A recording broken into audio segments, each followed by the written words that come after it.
आपसे blended petrol भी लेते हैं, हमारी गाड़ियों की मेंटेनेंस भी बढ़ रही है, प्लस आप फ्यूल के प्राइसेस भी कम नहीं कर रहे हैं। तो इसमें ये तो एक, I would say with all due respect to all the authorities, don't you guys think this is a scam? No, वो एयर ऑलरेडी इतनी पोल्यूटेड है, आप उसको कैसे ठीक कर, हमारी गवर्नमेंट उसको ठीक कैसे करेगी? मतलब छोटे छोटे बच्चे हैं, एस्थमा की प्रॉब्लम है, किसी को लंग्स में कुछ ना कुछ इश्यूज आ रहे हैं। No, we are paying taxes, we are paying extra money on our cars maintenance, okay, we are paying extra money I would say on petrol and diesel as well, still हम आपसे power नहीं ले रहे, maintenance भी high हो गई, ठीक है? तो इनडायरेक्टली ये तो टैक्सेस बढ़ गए, इसमें गवर्नमेंट का फायदा, पब्लिक का फायदा कैसे? आपने पेट्रोल के रेट कम नहीं किए, चुका है। सिर्फ दिल्ली, नोएडा, गुड़गांव में सिर्फ आपको एक जॉब अच्छी मिल जाती है, बट वहाँ की हवा इतनी बुरी है, आप उस जॉब के लिए बहुत कुछ अगेंस्ट हो जाता है, क्योंकि अगर वो हमारे अगेंस्ट होता है तो थराली जैसी घटनाएं जो बहुत बड़ी त्रासदी है, 100 से ज़्यादा लोग मिसिंग हैं, पता नहीं कितनों ने अपनी जान दे दी है, कितने हैं कितने नहीं हैं, अभी कितनों ने अपनों को खो दिया।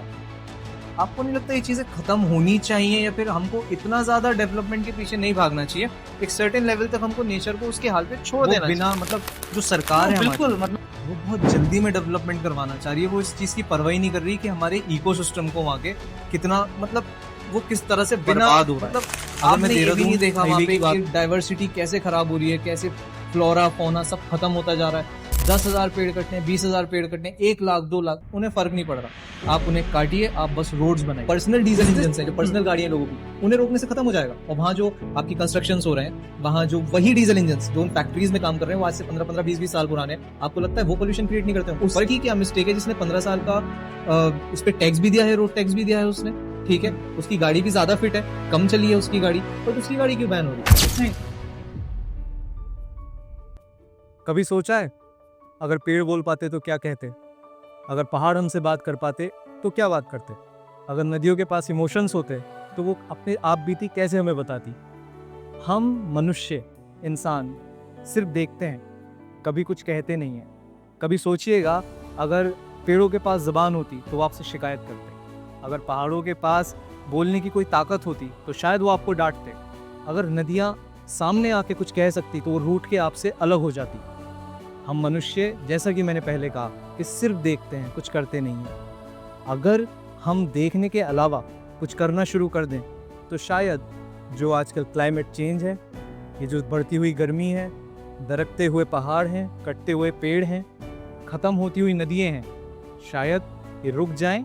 और जिस तरह की त्रासदियों का आजकल हम लोग सामना कर रहे हैं, वो भले ही थराली की त्रासदी हो, उत्तराखंड की हो, उत्तरकाशी की हो, या फिर बढ़ती हुई गर्मी हो, शायद उससे हमको निजात मिल जाए। लेकिन हम लोग सिर्फ देखते हैं, कुछ करते नहीं। नमस्कार, आदाब, मेरा नाम मिशेल हसन है और माइक ऑफ मिशेल में आप सभी का स्वागत है। दोस्तों, आज मैं एक ऐसे टॉपिक पे आपसे बात करने वाला हूँ जो हमें दूर से देखने में बहुत ज़्यादा हल्का टॉपिक लगता है, बहुत हल्की बात लगती है, कोई इस पे ध्यान नहीं देता। लेकिन मैं आपको यकीन दिलाना चाहता हूँ कि हम जो मेजॉरिटी है जो इस पे ध्यान नहीं देती, उनसे हट के कुछ ऐसे लोग हैं, कुछ ऐसी ऑर्गेनाइजेशंस हैं जो इस पे ध्यान देती हैं, इसके लिए काम करती हैं, इसके लिए आवाज़ उठाती हैं।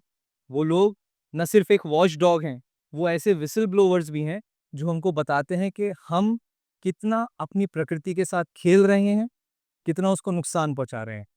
दोस्तों, आज हमारे साथ मौजूद हैं हमारे गेस्ट, जो कि मुझे कहना चाहिए एक रिसर्च स्कॉलर हैं, एक एनवायरमेंटलिस्ट हैं और सरकारी ऑर्गेनाइजेशंस के साथ भी जुड़े हुए हैं। दोस्तों, इनका नाम है मिस्टर अदील खान। हाय अदील, कैसे हैं आप? और क्या हो रहा है? बहुत बढ़िया। गर्मी लग रही है? बिल्कुल, ये बहुत गर्मी हो रही है। ये तो अब नॉर्मल ट्रेंड ही बन गया है कि ये जो गर्मी है, ये बारिश है, पेड़ खसक जाते हैं, पहाड़ पूरे गिर जाते हैं, तो ये क्यों रहा है अभी? तो मिशेल, इसके बहुत सारे रीज़न हैं। So it's not about one factor, it's a cumulation of multiple factors that is affecting it.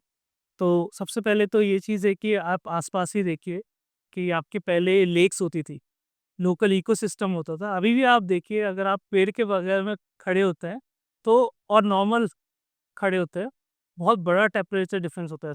कम से कम 7 to 8 degree if you are standing in front of a tree wise a we in a open space. तो हमारा जो local ecosystem है, in the recent years have change a lot. आप whether it's your trees, whether it's your reverse.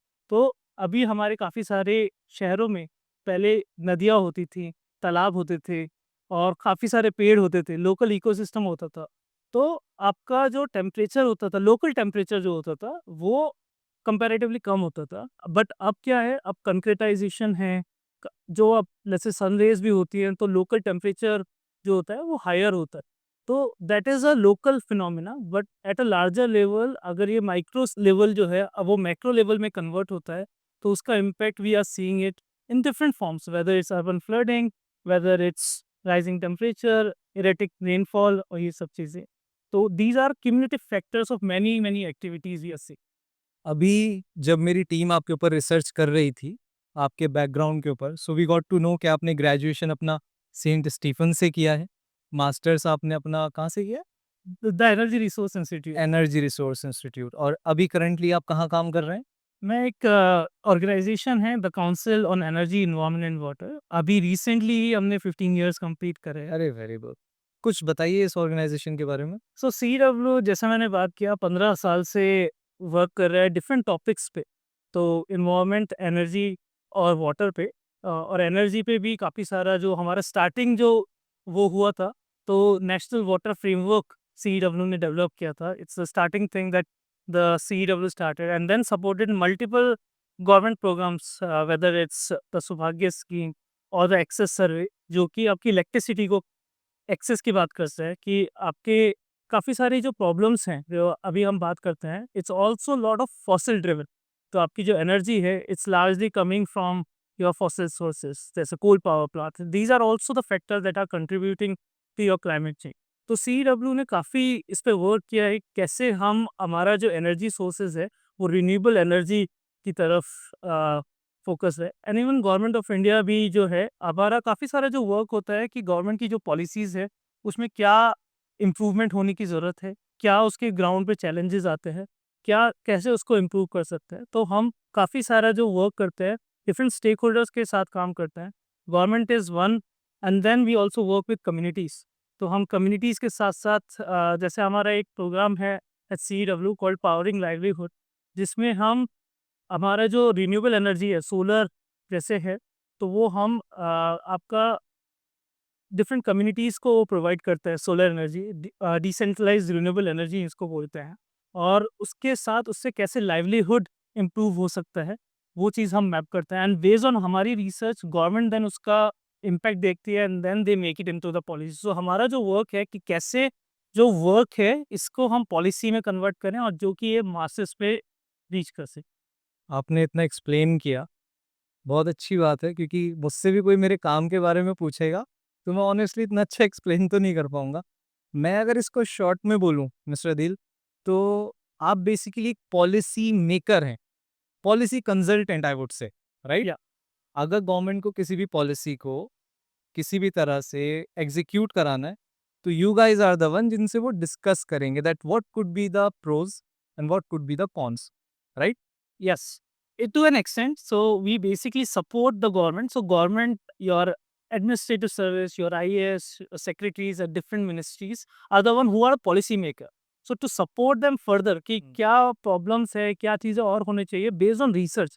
So we do a lot of research behind those policies उसके लिए, and then we provide those inputs and then those get integrated into policy. So basically, you are assisting the programs. Exactly. You are a program associate, if I'm not wrong. Yeah. And you're working in field of environment only. All right, that's very good. So tell me something about your journey. How is life right now? How was life before CEW? Okay, and recently only I completed 5 years at CW. Congratulations. So, in fact, my journey, I think I wrote a post also about it. Ki, when I joined in this field, I had no idea about public policy, honestly. So, I didn't know like what public policy means, and I'm really grateful of my colleagues at CW and a lot of other stakeholders की जिन्होंने मेरे को ये platform दिया। Uh, तो मैंने bachelors करा था केमिस्ट्री में दिल्ली यूनिवर्सिटी से। तब chemistry didn't really work out with me, the it didn't connect that well. But Stephens और यूनिवर्सिटी ऑफ दिल्ली में ये है कि आपको extra curricular, you read a lot, you talk with different types of people, and different walks of life as well. तो मैं काफ़ी societies में काफ़ी एक्टिव था, एनवायरमेंटल सोसाइटी उसमें एक थी। तो तब से मेरा थोड़ा बहुत इंटरेस्ट था कि एनवायरमेंटल प्रॉब्लम्स को समझने के लिए, इन सब चीज़ों के लिए। But professionally then I was also preparing for MBA. तो मैंने साथ-साथ एमबीए की कोचिंग कर रहा था, but after doing that MBA coaching for 6 months I realize MBA is not really the thing that I want to do. I want to do something related to science. So I was interested in science, and I was also interested in solving some of those, not in the core sciences, but something which has more impact to the society, to the people. And I come across that the sustainable development goals जो कि हमारे हैं, and कैसे वो impact करते हैं। तो इसी वजह से फिर मैंने इसके रिलेटेड ऑर्गेनाइजेशंस देखने की कोशिश की। तो मेरे को यूएनडीपी के बारे में पता, यूनाइटेड नेशंस डेवलपमेंट प्रोग्राम, जो एसडीजीज़ के इम्प्लीमेंटेशन में भी काम करता है। तो मैंने इंटर्नशिप के लिए अप्लाई किया, and after multiple attempts at UNDP I got the internship. And after my bachelor's, I was like really jobless, and my parents were questioning my choices why I'm not going for MBA. But then I realized ki, like, I want to do something. I want to at least explore this field in more detail. And I think experimentation was that one thing I learned from chemistry, perhaps, that you need to experiment, test the results. And I did the internship at UN. It was quite interesting and gave me the exposure in the field. And post that, I also did couple of more internships in the same field. I worked with as intern with TERI, the Energy Resource Institute, the Center for Science and Environment, and that's when I realized ki this is the field I wanna build my career in. But I also realized I need to do more or a professional degree in it. Then in India, there are few institutes. The Energy Resource Institute, the RESES, is one of the institute, at least in India, that offers courses especially related to environment and sustainability. So then I did a master's over there, 2 years master's.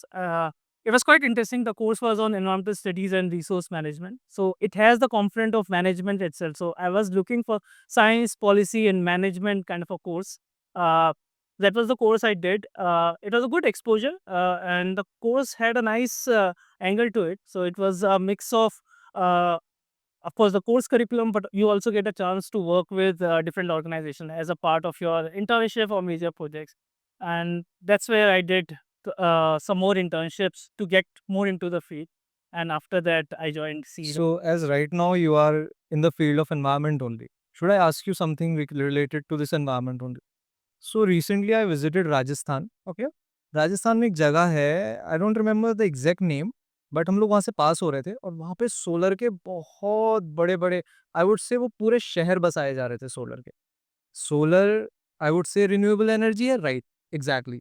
But उन scholars को लगाने के लिए उस इतने बड़े desert में छोटे छोटे जो पेड़ लगे हुए हैं उनको भी काट दिया। सो डोंट यू थिंक कि आपको ऐसा डेवलपमेंट नहीं करना चाहिए ना, जो हमारे एटमॉस्फेयर की भी और हमारे एनवायरनमेंट के थोड़ा सा स्लाइटली अगेंस्ट में काम कर रहा है?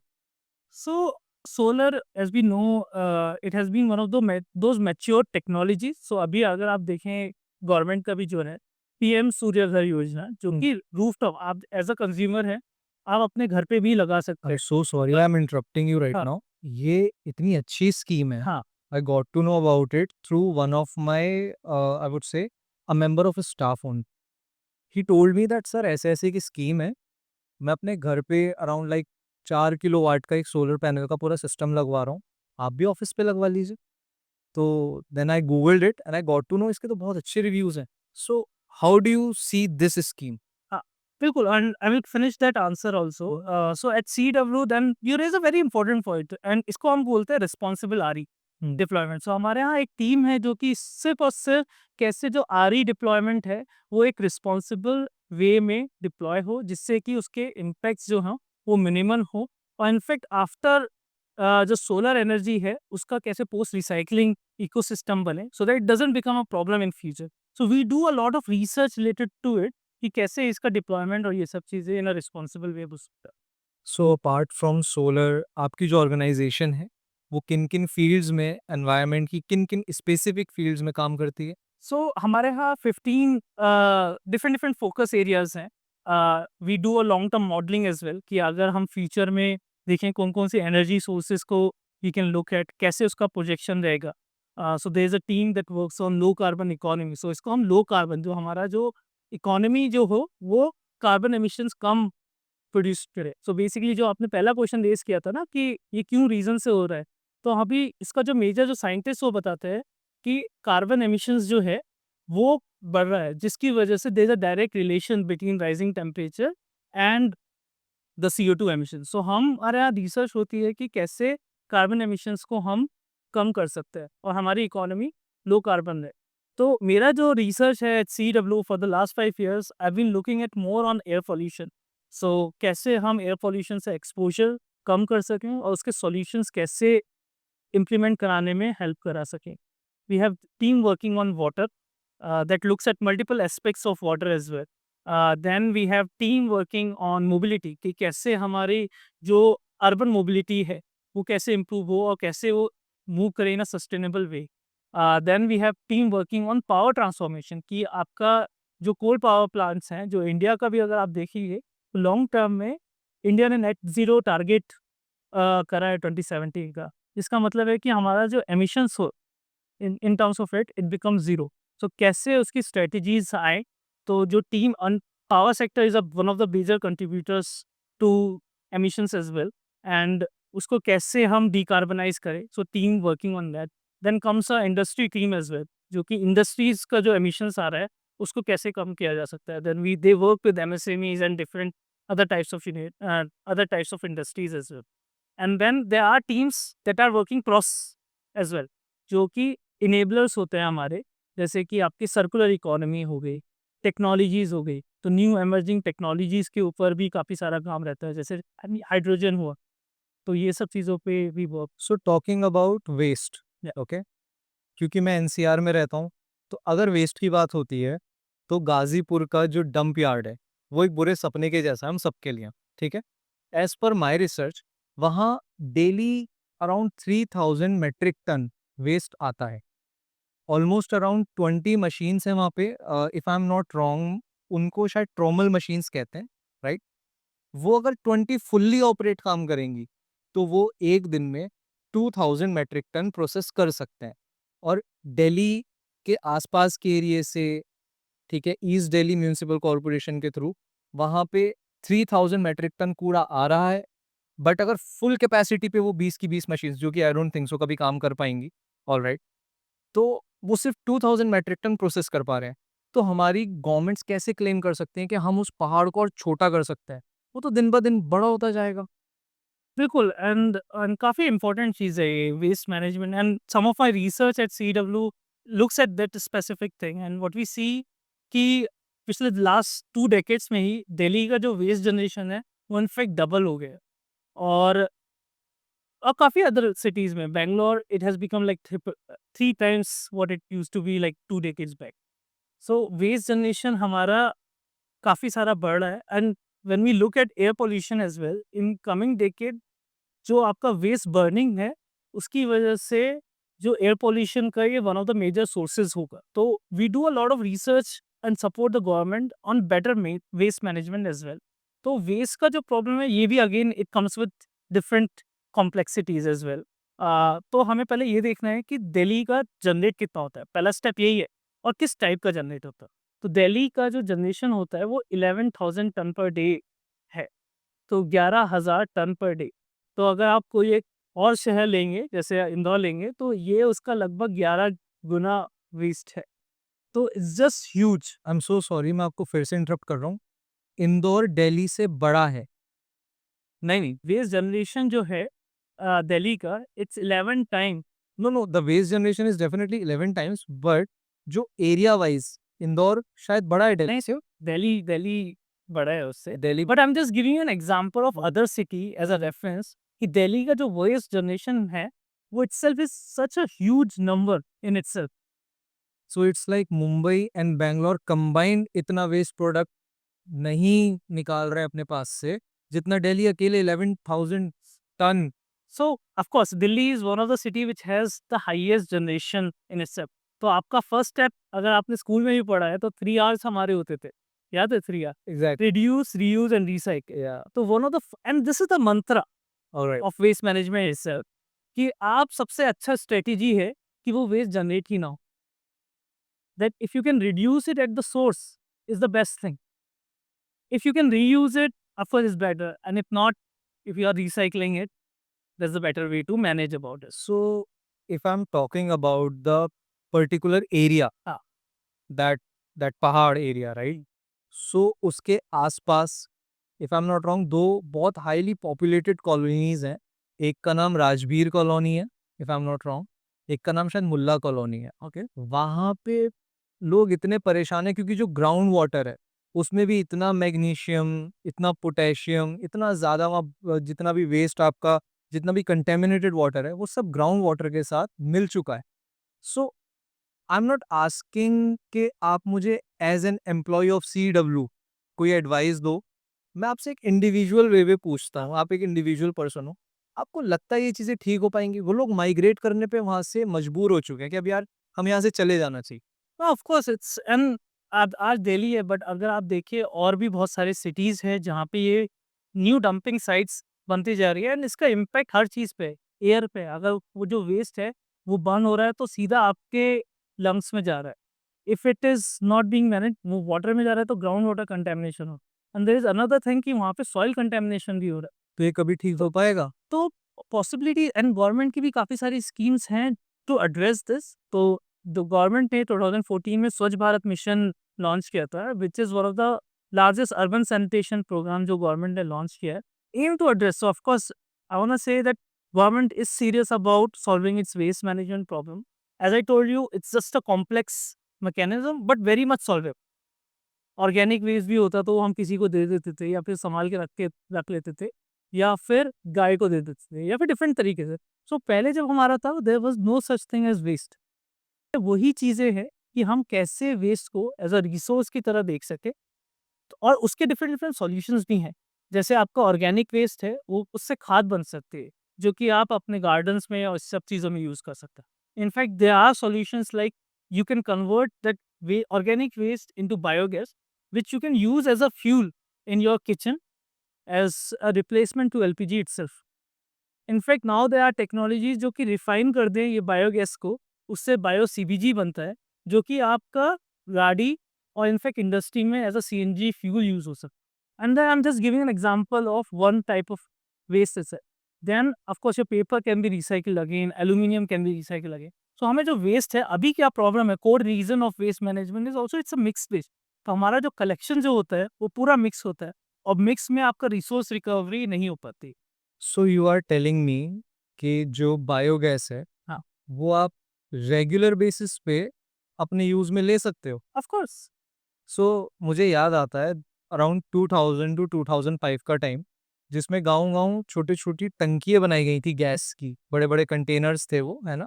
उसमें अपना वेस्ट पूरा गाँव लाके डालता था, वहाँ गैस बनती थी. वो यूज़ भी करते थे लोग, no doubt. But as far as I am concern, अगर आज आप, क्योंकि जो हमारा एक कहना चाहिए थोड़े सक्षम गाँव हैं, वो वेस्टर्न उत्तर प्रदेश के गाँव हैं. आप गाज़ियाबाद से चलेंगे रामपुर तक, वो बहुत सक्षम गाँव हैं सारे के सारे. तो वहाँ पे जो टैंक्स थे वो धीरे-धीरे अनफंक्शनल हैं अब. वो बिल्कुल भी काम नहीं कर पा रहे हैं. So what is the reason? अगर आप ऐसा कहते हो कि उसको आप यूज़ कर सकते हो, गवर्नमेंट तो उसकी तरफ ध्यान ही नहीं दे रही है. बिल्कुल, अभी इसकी तरफ रिन्यूड फोकस हुआ है. तो then you also have to look at that different thing that came us, कि उस टाइम पे LPG came in and people focus on using LPG. And of course biomass जो है आपका इजीली एक्सेसिबल होता है, तो वो people use biomass as a direct fuel. But अगर अभी एक गवर्नमेंट की स्कीम है गोबरधन, जिसमें कि आपका जो वेस्ट है रूरल एरियाज में जो गोबर है, then you can combine with your food waste और kitchen waste and then use it in the plants, जो बायोगैस प्लांट्स हैं, as a fuel for your local community. तो इसे कम्युनिटी बेस्ड बायोगैस प्लांट्स बोलते हैं, और ये बहुत वेरी मच फीजिबल एंड बहुत सारे प्लांट्स भी लग रहे हैं अभी. अच्छा, मैं एक बात पूछूं? हाँ बताइए. गाड़ी चलाते हैं आप? बिल्कुल. कौन सी गाड़ी चलाता? अभी तो नहीं चलाता. मैं तो ऑफिस भी जो है वो साइकिल से जाता हूँ, साइकिल से जाता बट है? कभी कभी जब घर जाना होता है तब. गाड़ी है घर पे? घर पे गाड़ी. पेट्रोल है कि डीजल है? पेट्रोल. पेट्रोल. कौन सा मॉडल है गाड़ी का? इट्स 2030. 2013, राइट? E20 के बारे में डेफिनेटली हमसे ज़्यादा अच्छे से आपको पता है. एथेनॉल ब्लेंडिंग है. बिल्कुल. पहले 10% थी, अब 20% हो गई है. गवर्नमेंट प्लान कर रही है कि उसको 30% पे भी ब्लेंड कर देना चाहिए। आपको नहीं लगता कि हम इतनी ब्लेंडिंग अगर कर देंगे, ठीक है, तो जैसा लोगों का फीडबैक है, ना तो पावर है हमारे क्या कहते हैं इंजन में, टैंक्स में कोरोजन की दिक्कत आ रही है, मेंटेनेंस हाई हो जा रही है, एंड हम आपसे ब्लेंडेड पेट्रोल भी लेते हैं, हमारी गाड़ियों की मेंटेनेंस भी बढ़ रही है, प्लस आप फ्यूल के प्राइसेस भी कम नहीं कर रहे हैं। तो इसमें ये तो एक, आई वुड से with all due respect to all the authorities, don't you guys think this is a scam? No I think एक चीज आपको ये भी देखना चाहिए, इथेनॉल ब्लेंडिंग ऑफ कोर्स अभी गवर्नमेंट ने इंट्रोड्यूस किया है, मतलब it's been there and in fact target भी ये था कि 2030 तक 20% इथेनॉल ब्लेंडिंग करेंगे and we are able to reach that target and there are multiple reason that ethanol blending came हो and I agree with your point that at the end certain benefits should come to the customer, and in fact that's one of the things that has come in the recent notification and where the ministry have also acknowledged that there has been some reduction in the performance of the vehicles, and they are also proposing certain tax incentives that can go, and these are the kind of input that we try to provide, and there are different teams working on providing these biofuels, so this comes under larger biofuels. इसके दो तीन चीजें मैं बताना चाहूँगा, इसके भी what are the environmental impacts also of ethanol. On paper it looks very, and it makes sense also, like we are a lot of dependent on external fuels, so ethanol blending से आप अपना जो है import dependence कम कर रहे हैं, which is great for the country, and then ideally your future is towards electric, so going more towards electric, and it's also a transitionary kind of a fuel. So if you are saying it's great for the country, हाँ. country क्या है? The people. The people, right? Yes. So how can you say it's good for the people as of now? हाँ. We are paying taxes, we are paying extra money on our cars maintenance, okay? We are paying extra money, I would say, on petrol and diesel as well. Still हम आपसे power नहीं ले रहे, maintenance भी high हो गई, ठीक है? तो इनडायरेक्टली ये तो टैक्सेस बढ़ गए, इसमें गवर्नमेंट का फायदा है, पब्लिक का फायदा कैसे? आपने पेट्रोल के रेट कम नहीं किए। फिर सो 2-3 चीज़ें हैं इसमें मिशेल। तो एक ये बात है कि एथनॉल ब्लेंडिंग से of course it it also has certain cost to it. So आपको अभी जो प्रोक्योरमेंट वगैरह, even blending it, you have to take from different crops, whether it's your sugarcane, maize or corn. So there is a certain cost related to the supply chain. I think there are different teams who have looked at it more closely about it. There are also second environmental impacts associated with it. तो अगर हम देखें कि काफ़ी सारे जो इसका जो बेनिफिट है, it also what government claims it also improves the income of the farmers. तो फार्मर्स के लिए it's a secondary income where they can sell the ethanol to the government and then they can blend it. And I agree with you that there's certain benefit that should come to the larger public. One, of course, there are figures from the that the government is saving huge amount of money through ethanol branding, and that saving in different forms may come to the larger citizen because they are not spending that money on this. They can spend on other things, which is beneficial for the larger citizens of the country. And there are, of course, emissions reduction. We see it, but there's an alternative imperative also of it कि अगर हम ethanol blending ज़्यादा कर रहे हैं, then it also leads to, let's say, more sugarcane crops coming. People are like the farmers are producing more sugarcane, which has a negative consequence कि आपका sugarcane, as you know, is a water intensive crop.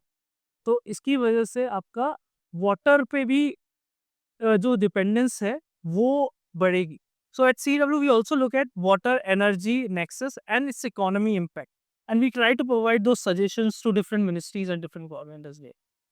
Talking about Delhi, हाँ. Noida, Haryana, okay, Diwali आती है, मैं सिर्फ blame नहीं करूँगा किसी पर्टिकुलर रिलीजन को, एक पर्टिकुलर कम्युनिटी को, एक पर्टिकुलर फेस्टिवल को। अब ऐसा कुछ नहीं रह गया कि अगर आप सिर्फ दिवाली पे ही पटाखे फोड़ोगे ना तो एयर पोल्यूट हो रही है। वो एयर ऑलरेडी इतनी पोल्यूटेड है, आप उसको कैसे ठीक कर, हमारी गवर्नमेंट उसको ठीक कैसे करेगी? मतलब छोटे-छोटे बच्चे हैं, अस्थमा की प्रॉब्लम है, किसी को लंग्स में कुछ ना कुछ इश्यूज़ आ रहे हैं, ठीक है? घरों में, फ्लैट्स में लोग एयर प्यूरीफायर्स रख रहे हैं, ठीक है? सिर्फ मैं समझता हूँ ये एयर पोल्यूशन सिर्फ हमारे लंग्स को ख़राब नहीं करता, वो स्किन एलर्जीज़ भी देके जाता है, वो आइज़ में कुछ ना कुछ इश्यूज़ देके जाता है। मेजर तो लंग्स है ही है, ठीक है? ठीक कैसे होगा ये? मतलब ऐसा हो चुका है कि दिल्ली, नोएडा, गुड़गाँव में सिर्फ़ आपको एक जॉब अच्छी मिल जाती है, बट वहाँ की हवा इतनी बुरी है, आप उस जॉब के लिए बहुत कुछ पे कर रहे हो। Oh, I think I totally agree with you. Air pollution, in fact, is one of the biggest environmental threat or a health risk as well. It's not just an environmental, but a health risk. And there are clear evidence as well. See, it's impacting our life. It reducing our life expectancy. There are numbers कि कितना different cities में अगर आप you are staying, then you are losing 11 years of your life expectancy through air pollution, and it's a very serious concern. And that's probably one of the reasons I've been working on air pollution very closely and something very close to my heart. And of course, it's solvable. It's very much solvable, and I'm being very optimistic. And we have seen it in other countries as well. We have examples from Beijing, Seoul, different other countries which have solved it. Even London, they were facing a similar kind of smog. So there was a London smog as well. There was a Los Angeles smog. So these countries were also facing the problem of air pollution, and they have solved it. So of course, and even this air pollution, as I was mentioning about waste management is a complex problem. But just imagine air pollution is more complex. So for example, it comes from multiple sources. So even your waste you're burning, it's releasing pollution. How you're moving, it's releasing pollution. You're building a house, it's releasing. So it's a cocktail of different sources, and you have to treat it as a patient in a multi speciality hospital. Alright. कि आपको different solutions लगाने पड़ेंगे तो उसको address करने की। Alright. And for that you need to know कि क्या सोर्सेस से आपका आ रहा है, तभी तो आप सॉल्व करोगे कि आपका एक दिल्ली में। And it's not just a Diwali, and one thing I want to clarify, it's not just a Diwali issue, it's a throughout yearly issue. We don't meet our national standard itself. Forget about the WHO standard. So the it's a year-round issue, and in fact, the sources also varies. So, for example, certain sources like your transport, which are throughout the country, throughout the year, which pollutes your environment. In fact, in Delhi, this is one of the major sources. Then comes your local dust, your dust coming from your construction. Then your open waste burning that is coming. So you need to understand कि different, and आपको जो solutions भी आएगा, ऐसा नहीं है कि there will be a silver bullet, मैंने वो दिया और उससे solve हो जाएगा. So you need different solutions for different sources. But एक चीज़ मैं बोलूँगा कि अगर हम data देखें, तो जो trend है, it's toward a downward trend. It's not a upward trend. So hopefully in the last 10 decade, in the last 1 decade, we are seeing a declining trend to air pollution in Delhi and different other cities as well. So different programs जो government ने release किए, the national clean air programme, Pradhan Mantri Ujjwala Yojana, which are addressing different types of problem, whether it's your cooking. So आपका, and I am very optimist कि in the coming decade hopefully we will see a much reduction. And at CEW we have also given a target to the government that we reduce 30% by 2030 in our city. Alright, so talking about all these issues, let's take hills, okay? The more development the government authorities are doing, I would say, talking about the projects of hydropower plant or talking about the projects for road constructions, they are doing, I would say, mining, alright? मैं बड़ी simple सी language में बोलूँगा कि जितना हम प्रकृति के साथ खिलवाड़ एक सर्टेन लेवल तक ठीक है, बट उससे ज़्यादा अगर हम करते हैं, आपको नहीं लगता कि नेचर फिर थोड़ा-सा हमारे अगेंस्ट हो जाता है? क्योंकि अगर वो हमारे अगेंस्ट होता है तो थराली जैसी घटनाएँ जो बहुत बड़ी त्रासदी है, 100 से ज़्यादा लोग मिसिंग हैं, पता नहीं कितनों ने अपनी जान दे दी है, कितने हैं, कितने नहीं हैं अभी, कितनों ने अपने को खो दिया। आपको नहीं लगता ये चीज़ें खत्म होनी चाहिए या फिर हमको इतना ज़्यादा डेवलपमेंट के पीछे नहीं भागना चाहिए? एक सर्टेन लेवल तक हमको नेचर को उसके हाल पे छोड़ देना चाहिए। नो बिल्कुल, मतलब इनफैक्ट इसको हम लाइक सिटीज़ में ये होता है अर्बनाइजेशन, अनप्लान्ड अर्बनाइज, एंड यहाँ पे भी जब सिटीज़ में इतना दिखता है, just imagine mountain, it's a more fragile ecosystem. वहाँ पे अगर थोड़ा-सा भी लैंडस्लाइड हो रहा है, तो let's say if you have a resort in mountains and there is a slight landslide, पहले जो था वहाँ पे let's say there is a full forest trees there, they used to reduce the burden of, let's say, a landslide, a rock falling through. Those trees used to prevent it. But अब क्या है, वहाँ पे resort है, तो फिर आपका जो वो है उसके साथ साथ और बल्बा लेके वो जाता है. तो इसका वेरी सीरियस इम्पैक्ट्स है and we are seeing it through different different veg.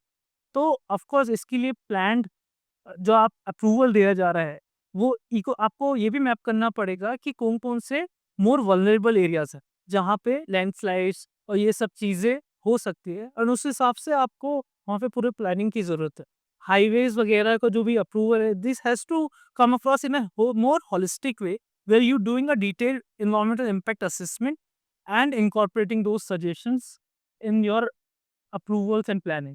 So would you agree that the government is doing development in hills in a hurry? वो बिना मतलब जो सरकार है हमारी, वो बहुत जल्दी में डेवलपमेंट करवाना चाह रही है। वो इस चीज़ की परवाह ही नहीं कर रही कि हमारे इकोसिस्टम को वहाँ के कितना मतलब वो किस तरह से बर्बाद हो रहा है। अगर मैं देहरादून हाईवे की बात करता हूँ, तो बिना मतलब आपने ये भी नहीं देखा वहाँ पे कि डाइवर्सिटी कैसे खराब हो रही है, कैसे फ्लोरा, फौना सब खत्म होता जा रहा है। 10,000 पेड़ कटने, 20,000 पेड़ कटने, 1 लाख, 2 लाख, उन्हें फ़र्क नहीं पड़ रहा। आप उन्हें काटिए, आप बस रोड्स बनाइए। Is this what only matters? Just roads? Just humans? No, I think that's where we have to, and at CW also we say it's a collective action that we need to take. Ki if we demand a proper ecosystem, as a citizen also, what we demand? Do we demand we become a, let's say even in local area, ki do we demand better development or better ecosystem? And I think that's where the role of communities plays an important. I agree with you. Like, of course, it has to be a more inclusive development where you're taking into the consideration about your local ecosystem, local biodiversity, and how you make a inclusive, or that's what we call it as sustainable development as well, where you're taking all of this into consideration, that so that there would be a minimum impact in your whole ecosystem as well. So, and there are, even for highways and other things, you have to take the environmental impact assessment as a when you are creating those things, and you have to take the inputs of the local community in more rigorous way, because they know the ecosystem much better than anyone else. So I agree with you on that, that we have to be very conscious, especially with these fragile ecosystem, where it can lead to multiple impacts and cascading impacts, which not only impacts your development itself, because let's say आपने road बना दिया और वहाँ पे landslide आ गई, तो आपका road भी दूर है, तो उसका इम्पैक्ट हो। सो उसके लिए प्रॉपर प्लानिंग, उसके लिए जो अप्रूवल्स भी हो रहे हैं, proper studies, those are need to be incorporated when we are approving those projects as well. Suddenly एक क्वेश्चन दिमाग में आता है, जिस स्पीड से गवर्नमेंट काम कर रही है, क्या कभी भी गाजीपुर का जो पहाड़ है खत्म हो पाएगा? और अगर हो पाएगा तो कितने दिनों में? ऑफ कोर्स, मतलब it is possible and we have seen it in other cities as well. जैसे मैं इंदौर का आपको एग्जांपल दे रहा था, वहाँ पर भी प्रॉपर डंप साइट थी ऐसे। In just 6 years they have remediate the landfill. तो आपका डिफरेंट डिफरेंट मशीनरीज के थ्रू आप वो रिड्यूस कर सकते हैं। It is possible, but at the same time what is really really important is आप पैरेलली अपना जो वेस्ट है, ऑनगोइंग वेस्ट है, वो ट्रीट करिए, रेमिडिएट करिए, एंड रेमिडिएशन के बाद जो आपका जो डिफरेंट डिफरेंट मटेरियल्स निकल रहा है उसका, आपका निकलेगा कंपोस्ट होगा, वो आप कंपोस्ट कर सकते हो। आपका इनर्ट मटेरियल होगा जो कि आप डिफरेंट चीज़ों का हाईवे प्रोजेक्ट्स में डिफरेंट चीज़ों में यूज़ कर सकते हैं। देन इट्स योर आरडीएफ, जो कि आप सीमेंट फैक्ट्रीज और सब चीज़ों के लिए यूज़ कर सकते हो। तो even your recovered materials from the dump site जो हमारी गाजीपुर है, उसको आपको डिफरेंट मैप करना पड़ेगा कि कहाँ-कहाँ वो यूज़ हो सकता है। Parallelly treating your waste different waste, otherwise आप रेमिडिएट कर लो, कल को एक नई गाजीपुर बन जाएगी, बिल्कुल बन इनफैक्ट आपको ये पता है कि दिल्ली में जो इंद्रप्रस्थ पार्क है, वो भी एक डंप साइट पे था। हाँ, एग्ज़ैक्टली। हाँ, वो तो पहले it is very much possible, but हमें नई लैंडफिल्स नहीं चाहिए, नई डंप साइट नहीं चाहिए। हमें हमारा वेस्ट जो है वो प्रॉपर्ली ट्रीट हो, ये डंप साइट रेमिडिएट हो, और उसका जो डंप साइट रेमिडिएट हुआ है, उसके प्रॉपर एंड यूज़ होने चाहिए। वो मैप करते हैं। इनफैक्ट अभी दिल्ली में जो न्यू हाईवे लॉन्च हुआ है द्वारका वाला, उसमें भी काफ़ी सारा जो वेस्ट का जो मटीरियल हुआ है, वो यूज़ भी हुआ। ऑलराइट। तो गवर्नमेंट ने टारगेट किया है कि नेक्स्ट 5 ईयर्स में we plan to remediate of the dump site, 3 dump sites in the honourable Supreme Court ने दिल्ली से स्ट्रे डॉग्स को टोटली हटाने के ऑर्डर्स पास कर दिए हैं, ठीक है? आपको लगता है उनके वहाँ से टोटली हट जाने के बाद वहाँ के इकोसिस्टम पे, वहाँ के एनवायरनमेंट पे कोई इफ़ेक्ट पड़ेगा? आप एक पूरी स्पेशी को हटा रहे हो। No, I think I'm not an expert on that, so I would avoid commenting on something which I don't have full expertise uske kya kya, because that looks at different biodiversity expert, different wildlife expert that looks at it. But I have a friend who works on wildlife conservation. Even if you won't believe, stray dogs are also a threat to biodiversity or the wildlife, because they impact uh, the wildlife. So I'm no expert, but I've seen article, I've read it. Uh, the problem of stray dog is not a problem of stray dog. It's a problem that humans have created. How? So we are not sterilize the number of dogs that are in Delhi. It's beyond the ecosystem that it can sustain. So there are a lot of other factors, but I will not delve into it because I don't have that kind of expertise. So you are basically saying until and unless we have a proper data, the government has a proper data, they cannot simply do this mission of simply just taking them out of the system, right? हमारे हमको ये नहीं पता वो हैं कितने, हमको ये नहीं पता कितने स्टेरिलाइज्ड हैं, हमको ये नहीं पता कितने वैक्सीनेटेड हैं, हमको ये भी नहीं पता उनमें से कितने रेबीज अफेक्टेड हैं, तो हम उनको कैसे हटा सकते हैं? Of course, and you need that data at a micro level, at each ward, where you can analyze ki here there's a more population of stray dogs, here it is more sterilized. So you need more hyper local planning of anything, whether it's your waste problem, whether it's your stray problem. जितना आपके पास micro level data होगा, then you can take more targeted action, and you can also analyze what's the impact of it.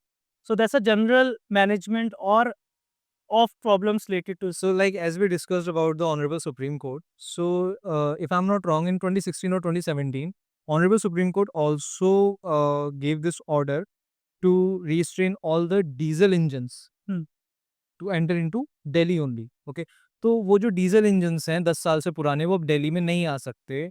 आपको क्या लगता है जितना भी दिल्ली का पोल्यूशन है, जितनी भी दिल्ली की ये सारी दिक्कत है, वो सिर्फ उन जो पर्सनल डीजल इंजन्स हैं, जो पर्सनल गाड़ियाँ हैं लोगों की, उन्हें रोकने से खत्म हो जाएगा? और वहाँ जो आपकी कंस्ट्रक्शंस हो रहे हैं, वहाँ जो वही डीजल इंजन्स जो उन फैक्ट्रीज़ में काम कर रहे हैं, वो आज से 15-15, 20-20 साल पुराने हैं, आपको लगता है वो पोल्यूशन क्रिएट नहीं करते होंगे? फॉर एग्ज़ाम्पल, अगर किसी की पर्सनल गाड़ी है, वो सिर्फ दिल्ली में अपने घर से ऑफिस जाता है, वो उस गाड़ी को 10 साल में मैं समझता हूँ 1 लाख किलोमीटर चला पाएगा। वहीं एक आदमी है जिसने उसको टैक्सी पर्पज़ के लिए लिया है और वो उसको 2 साल में ही मिनिमम 5 लाख किलोमीटर चला देता है। तो इसमें उसकी क्या मिस्टेक है जिसने 15 साल का उस पे टैक्स भी दिया है, रोड टैक्स भी दिया है उसने, ठीक है? उसकी गाड़ी भी ज़्यादा फिट है, कम चली है उसकी गाड़ी, बट उसकी गाड़ी क्यों बैन हो रही है? नहीं तो ये सुप्रीम कोर्ट का ऑर्डर था, नॉट जस्ट डीजल व्हीकल और 15 इयर्स ऑफ पेट्रोल। या exactly 13 years of petrol as well. तो इसके कुछ कंपोनेंट्स हैं। तो एक चीज़ हमें ये समझने की ज़रूरत है कि if you want clean air, you have to pay the price also. Someone has to pay the price. And mainly even पहले इंडस्ट्रीज़ थी दिल्ली में, काफ़ी सारी इंडस्ट्रीज़ भी शिफ्ट की हैं।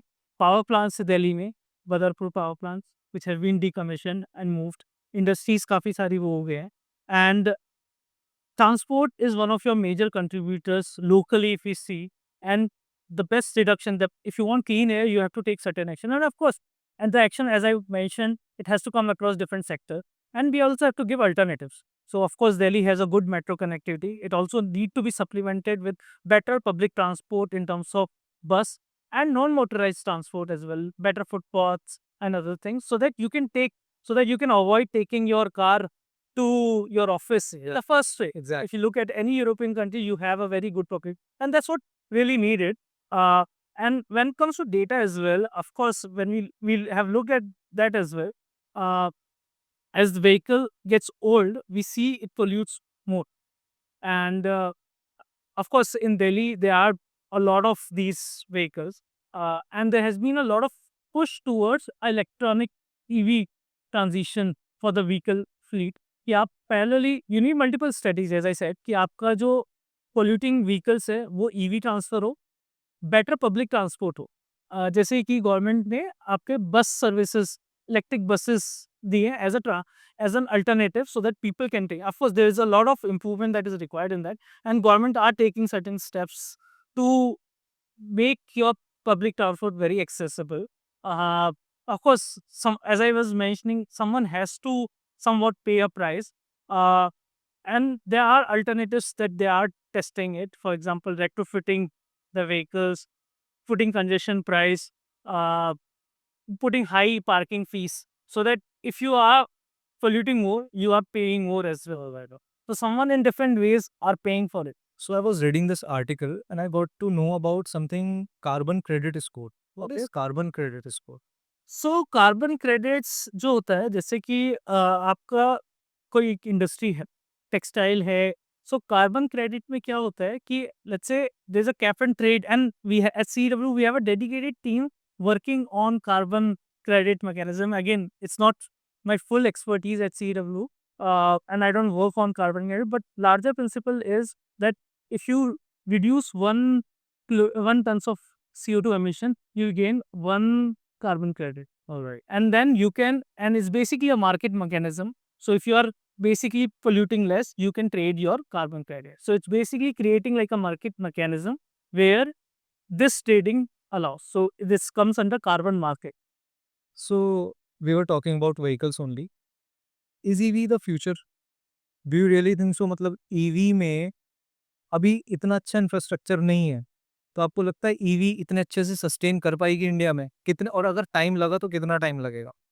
Of course, EV would be the future, and we're seeing in China as well, China and even in US and different other countries as well, that people and the vehicle fleet is moving towards electric vehicle. But I think the more problem is whether EV would solve Delhi's air pollution problem, because you have to also look at that you need less cars on the road, you need better public transport.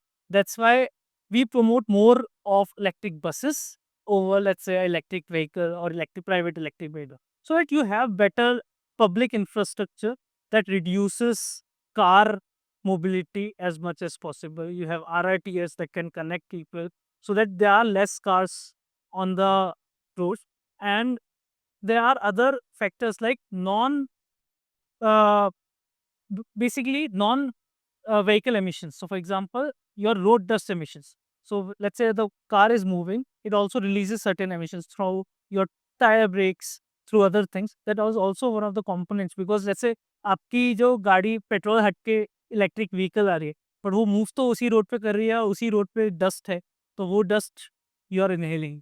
Exactly. So you need a solution is better public transport, which you can take from your house to your office and come back, and it's timely, it's efficient, and predictable. You know when it is. So I personally think that हमारे इस पूरे discussion का एक बड़ा छोटा सा sentence निकल के आता है, if we want to spend the kind of life के जहाँ पे पोल्यूशन भी कम हो, फैसिलिटीज़ भी अच्छी हों, तो पब्लिक को गवर्नमेंट के साथ चल के अपना सिविक सेंस अच्छा करते हुए, ठीक है, रिस्पॉन्सिबिलिटीज़ थोड़ी उठानी पड़ेंगी, थोड़ा गवर्नमेंट से सपोर्ट लेना पड़ेगा, वरना आई डोंट थिंक सो हम कभी भी अपने एनवायरनमेंट को ठीक कर पाएंगे. बिल्कुल, and I think we can conclude it through that.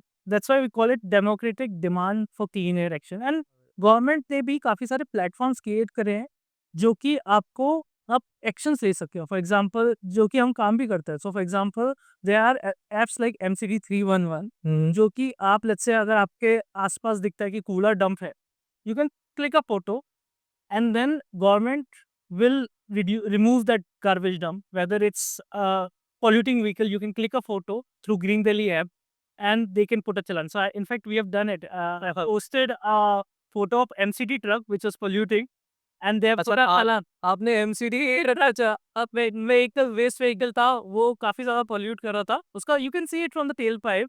उसका मैंने फोटो क्लिक किया and I got a receipt कि भाई इस पे उसके एग्जॉस्ट से काला धुआं निकला, अगर वो उस स्मोक का आपने पिक क्लिक किया और आपने MCD के ट्रक का चालान करवा दिया. So these are actions where citizen can play a role कि आपका जो गार्बेज डंप है, आपकी रोड, इनफैक्ट मेरे ऑफिस की और मेरे घर के सामने की रोड टूटी हुई थी, मैंने उसके फोटोज डाले हैं और आपने घर के सामने की और ऑफिस के सामने की रोड भी बन. So they are, The government is working well. so that's why you need certain mechanism where citizens play a role. Citizens को आप एक प्लेटफॉर्म दे रहे हो where they can take actions as well, and Alright. you're reducing you're basically improving the governance mechanism and reducing the gap between a citizen and a government. Alright. Okay Adeel, thank you so much, बहुत अच्छा लगा आपसे बात करके, बहुत शुक्रिया आपने time दिया.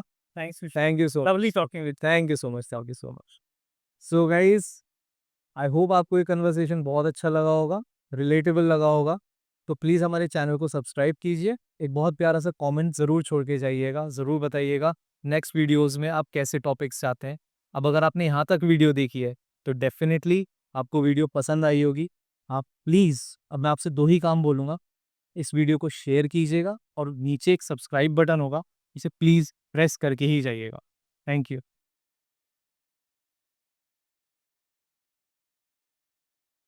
कभी सोचा है